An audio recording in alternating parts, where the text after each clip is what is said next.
जो लोग जीवन में समझदार है उनका कहना है यह कि ये जीवन में जो कुछ भी होता है अच्छा या बुरा से सब परमात्मा की मर्जी है। यहाँ पर कुछ भी हमारे हाथ में नहीं है सिवाय हमारे कर्मों के। हम चाहें तो चीजों को अलग नजरी से देख सकते हैं, हम चाहें तो मान सकते हैं क्या जो कुछ भी हुआ परमात्मा की मर्जी है, लेकिन हर हाल में खुश रहना। कुछ लोग ऐसा लगता है कि जीवन उनके लिए अभी शपथ उनके साथ हमेशा बड़ा होता है। किसी भी चीज की शुरुआत करनी हो या फिर कोई भी नया काम करना, उनके साथ कभी कुछ अच्छा नहीं होता है। माना कि सोच अच्छी रखते हैं, हमेशा अच्छा जीवन जीने कोशिश करते हैं, लेकिन फिर भी उनके साथ बुराई होता है, जैसे कि जीवन उनके लिए अभिशाप अच्छा बनता है। इस दुनिया में सबसे बुरी बात है तो अच्छा बनते हैं। जो सत्य के मार्ग पर चलते हैं और जो हमेशा सच्चाई का साथ देते हैं, वह लोग जीवन में बहुत परेशान रहते हैं। कहानी को अंत तक जरूर सुने। अगर ये कहानी अच्छी लगे तो इसे अपने दोस्तों के साथ शेयर जरूर करें और ऐसी न्यू कहानी सुनने के लिए मेरे चैनल को सब्सक्राइब जरूर करें। एक समय की बात है कि एक नगर में हाल में ही राजू सेठ का जवान लड़का मर गया था। लड़के पर बहुत नाच करते थे। वह लड़का उनकी आंखों का तारा था, हमेशा उसे देखे जीता था, लेकिन चले जाने के बाद ऐसे मानो जैसे कि उनके ऊपर दुखों का पहाड़ टूट गया हो। भी उदास रहने लगे। इसी समस्या का समाधान हेतु वो एक महात्मा के पास जाके उनके सामने हाथ जोड़कर जोर जोर से रोने लगे और बोले, हे महात्मा, इस दुनिया में अच्छा बनना इतना मुश्किल क्यों है? आखिर अच्छे लोगों के साथ इतना बुरा क्यों होता है? क्या एक इंसान कभी सुख जीवन नहीं जीता है? जिंदगी में एक चीज अच्छी है कि जितना ज्यादा अच्छा होता है उसके लाइफ में उतनी दुख होते हैं। वह अपने जीवन से इतना ही परेशान रहता है, किंतु लोगों के साथ अच्छा व्यवहार कर रहे हैं। फिर तो तुम्हारी जिंदगी में सब कुछ ठीक होना चाहिए, सुखना से जीवन गुजरा चाहिए, लेकिन ऐसा नहीं होता। मैंने अपने बेटे पर बहुत नस किया था। मेरी आंखों का वही तारा था, लेकिन भगवान ने उसे छीन के मेरे दोनों हाथ पर कैद दे। अब भला मैं जीवन का क्या करूंगा? मीतू के जीवन में कैसे गुजरेगा? वो महात्मा मुस्कुराए और बोले, मैं तुम्हें एक कहानी सुनना हूँ। एक नगर में बहुत ही संपन्न परिवार था, जिसमें माता पिता, दादा, भाई बहन और उसकी बहू रहती थी। सब कुछ बहुत अच्छा चल रहा था। सब बहुत खुश में तरीके से अपने जीवन जीते थे। लेकिन यदि अचानक उसका लड़का मर गया, लड़के की माँ से घर में काफी अच्छा शांति का माहौल बन गया। सब बड़े दुखी थे, लेकिन दादाजी बड़े समझदार स्वभाव के थे। उन्होंने सब कुछ समझाया कि कोई बात नहीं, हम जीवन को एक और नई सीरीज शुरू करेंगे, फिर से एक शुरुआत करेंगे और जीवन को एक नए ढंग से जिएंगे। धीरे धीरे वक्त गुजरा गया और एक दिन समय में उनके लड़की का छोटा एक लड़का था, वहीं भी मर गया। बेचारे फिर से दुखी हो गए थे और उन्होंने फिर से जिंदगी, इस बार सफल थोड़ा मुश्किल था। वक्त गुजरा रहा, जानते रहे और घर में फिर से खुशी का माहौल बन गया। कुछ समय बाद दादाजी भी दुनिया में नहीं रहे।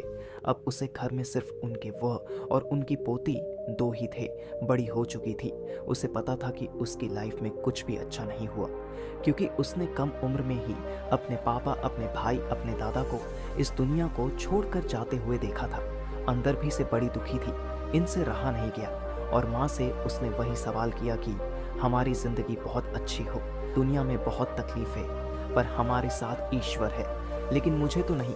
एक ही करके हमें सब छोड़कर चले गए। आज केवल उनकी यादें हमारे साथ हैं, भले जिंदगी का कोई मतलब नहीं होता। आखिर हम दोनों अभी जीवन में करेंगे भी तो क्या? मैं छोटी हूँ, आप परेशान रहते हो, कोई साथ देने वाला नहीं है, ना कोई हमें समझने वाला नहीं, तो भला इस जीवन का क्या अर्थ? आखिर भगवान हमारे साथ ऐसा क्यों कर रहे हैं? आपको ऐसा क्यों लगता है कि अभी हमारे साथ है? तब मैंने जवाब दिया, बेटा, मैं मानती हूँ कि तूने बहुत कम उम्र में अपने पिता और भाई को खो दिया, लेकिन तेरे पिता इस तरह की व्यवस्था की हमें अभी कोई कमी नहीं होती है। हमारे पास होता है, रहने के लिए घर है, घर के ऊपर छत है और खाने के लिए रोटी है, और हमारे पास इतना है कि हमें किसी के सामने हाथ ना फैलना पड़े।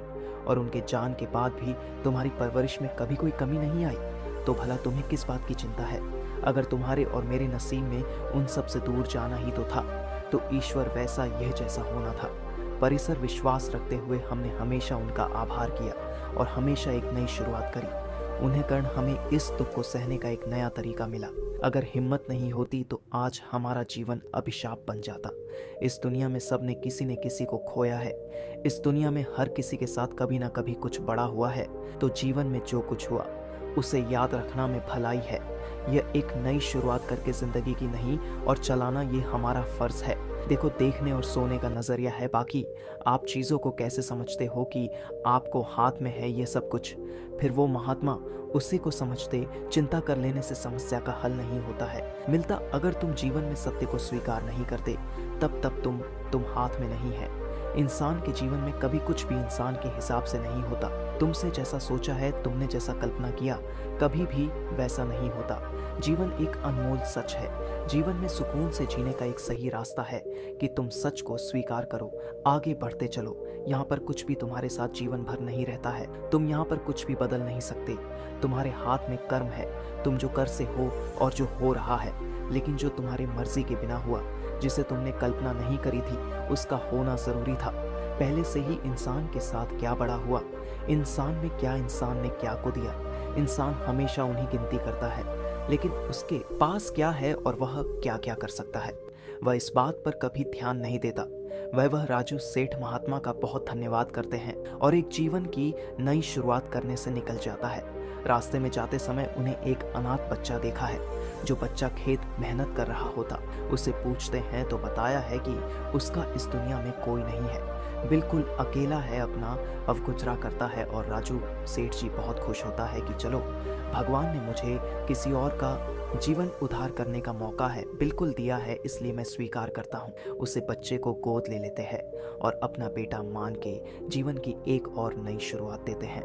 तो दोस्तों, कहानी यहीं पर ख़त्म होती है। आपको ये कहानी कैसी लगी मुझे कमेंट करके बताइए। और बाकी आपकी किसी तरह का सवाल है तो मुझे इंस्टाग्राम पर बता सकते हो। मैं मिलता हूँ एक और न्यू वीडियो के साथ। आप बने रहे इसी वीडियो के साथ। नमो बुद्धाय, जय हिंद, जय भारत।